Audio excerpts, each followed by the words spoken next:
जो है ये वीडियो फट से चल रहा है, 2 प्रश्नावली का। A is the subset of B का सेंस मैंने बताया, ए के सभी अवयव बी में है, तो ए माइनस बी इक्वल टू 5 होगा। ये आप कैसे क्लियर कर सकते हैं? माना ए बराबर 1 2, अब ये ए है और बी बराबर आपका है 1 2 3, क्योंकि ए के सभी अवयव बी में है ना, तो ए माइनस बी 5 होगा, क्योंकि ए में से बी जब घटाएंगे तो कॉमन एलिमेंट 1 2 है, कॉमन एलिमेंट घट जाएगा तो ए में कितना बचेगा? तो ए माइनस बी इक्वल टू क्या होगा? 5। एग्जाम्पल के माध्यम से इसको आप समझ सकते हैं। बिल्कुल क्लियर हो गया?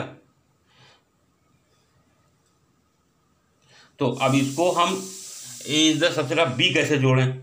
यह जो है ए माइनस बी बराबर 5 अगर है तो इसका देखिए एक एग्जाम्पल देके मैंने ये बात बता दी कि यह इसके तुल्य ही होगा यदि A is the subset of B है। तो देखिए कैसे, एक एग्जाम्पल से मैंने समझाया और इसको लिखने का तरीका भी समझिए। ए माइनस बी इक्वल टू 5 का मतलब है समुच्चय ए के सभी अवयवों का समुच्चय जो बी में नहीं है। समुच्चय ए के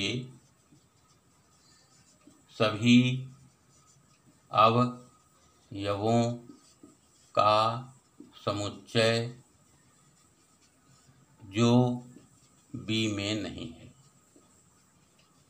इसका सेंस ये है, समुच्चय ए के सभी अवयवों का समुच्चय जो बी में नहीं है। यही डेफिनेशन ए माइनस बी की होती है। तो इसका अर्थ क्या निकला? समुच्चय ए के सभी अवयव समुच्चय बी में है। समुच्चय ए के सभी अवयव समुच्चय बी में है। समुच्चय बी में है। ये कैसे? क्योंकि A is the subset of B है। ये निष्कर्ष निकला। अब इससे निष्कर्ष क्या निकला? A is the subset of B. इसका अर्थ क्या निकला? A is the subset of B. और इसका मतलब ये निकला कि A minus B is equal to 5। इसका अर्थ क्या निकला? A minus B is equal to 5 implies that A is the subset of B. यही हमें प्रूफ करना था, सेकेंड वाला। अब थर्ड देखिए, उसका थर्ड पार्ट।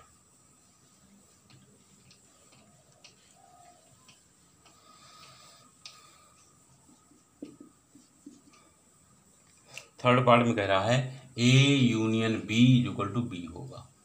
ए और बी का अगर यूनियन किया जाए तो बी होगा। देखिए ए बराबर 1 2 और बी बराबर अगर हम ले लें 1 2 3, क्योंकि कह रहा है ए के सभी अवयव बी में हैं। अब इसका जब हम यूनियन करेंगे तो क्या आएगा? 1 2 3 और इक्वल टू बी। ये चीज़ पिछले प्रश्नों में हो चुकी है। अब इस प्रश्न को लिखने का तरीका क्या होगा?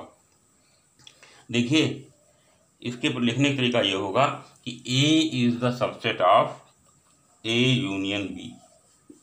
ए यूनियन बी जो होगा वो उसमें जो अवयव होंगे वो ए के सभी अवयव होंगे, इसलिए A is the subset of A union B.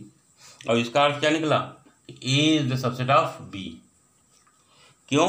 क्योंकि ए यूनियन बी बराबर बी। क्योंकि ए यूनियन बी बराबर क्या है? B. A is the subset of B निकल गया। और इसका अर्थ क्या निकला? कि ए यूनियन बी बराबर बी और this implies that A is the subset of B.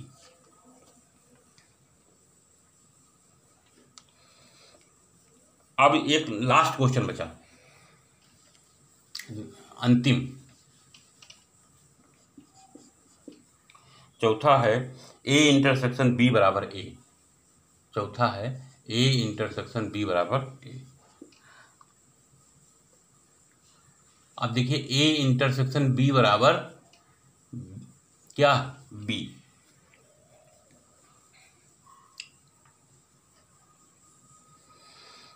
A intersection B is the subset of B.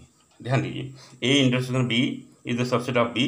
तो इसका मतलब निकला A is the subset of B, और इसका मतलब निकला ए इंटरसेक्शन बी बराबर A implies that A is the subset of B. क्योंकि ए इंटरसेक्शन बी बराबर क्या दिया है? ए दिया है। ए इंटरसेक्शन बी बराबर क्या दिया ए। इससे क्या निष्कर्ष निकला कि A is the subset of B, और ए इंटरसेक्शन बी बराबर A implies that A is the subset of B.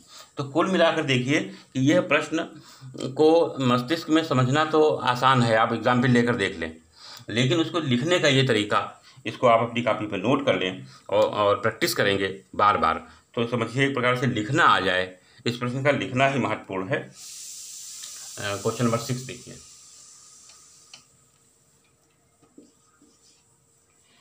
मान लीजिए पी ए बराबर पी बी, क्या दिया है पी ए बराबर पी बी। पी ए और पी बी आप भूल गए होंगे, तो छात्र नए नए हैं तो अच्छा कह रहेगा। पी का मतलब पावर सेट ऑफ ए, माने ए के जो अवयव हैं उनसे जो उपसमुच्चय बनेंगे उसका समुच्चय पी ए कहलाता है। ये पी ए ही लिखने को इम्तिहान कभी कभी आ जाता है। और इसी प्रकार से P B power set of B, अर्थात बी के अवयवों से बने उपसमुच्चयों का समुच्चय, ये इक्वल हैं। तो सिद्ध करना है देन, इफ लिख लो यहाँ, तो then A is equal to B, ये प्रूफ करना है। इम्तिहान सवाल कभी कभी आ जाता है। तो इसका सलूशन देखिए।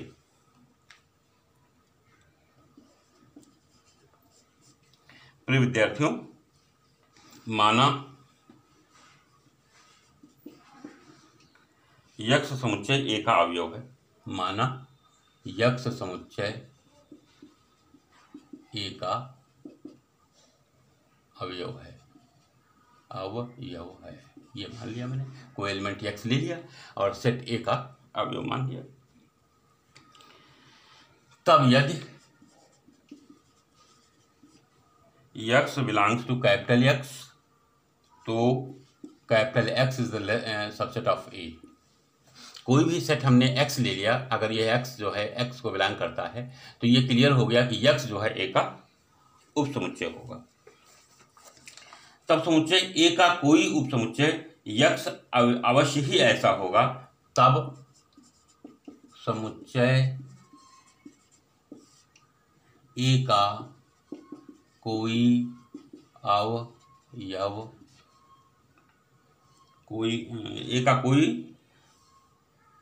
तब समुच्चय ए का कोई उपसमुच्चय यक्स अवश्य ही ऐसा होगा कि X belongs to capital X, अर्थात X capital X is the subset of A ऐसा है यक्स बिलोंग्स टू ए। इसका जो सेंस आएगा, implies that capital X belongs to P A, ऐसा है small X belongs to capital x.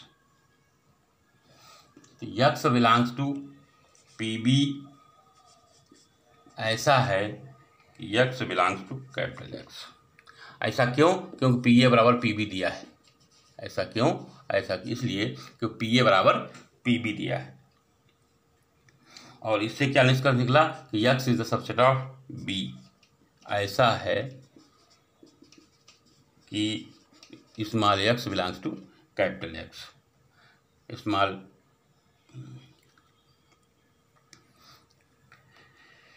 X is the subset of B, ऐसा है कि एक्स बिलोंग्स टू यक्स। इसका मतलब small X belongs to B. ये क्यों? क्योंकि X belongs to capital X तथा X capital X is subset of B, ऐसा इसलिए। और इससे निष्कर्ष निकला कि X belongs to A implies that x belongs to B. और इससे निष्कर्ष निकला कि A is the subset of B. ये है आपका रिजल्ट नंबर 1 हो गया। ये है आपका रिजल्ट नंबर 1 हो गया। अब तब आगे देखिए, पुनः माना वाई समुच्चय बी का कोई अवयव है, वाई समुच्चय बी का कोई अवयव है, अवयव तब समुच्चय बी का कोई उपसमुच्चय तब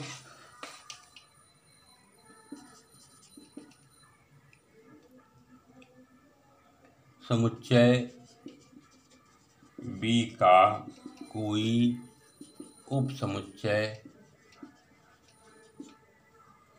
y अवश्य ही ऐसा होगा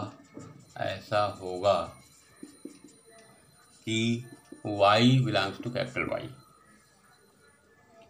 अर्थात y is the subset of B ऐसा है कि y belongs to capital Y belongs to PB ऐसा है कि y belongs to capital Y belongs to PA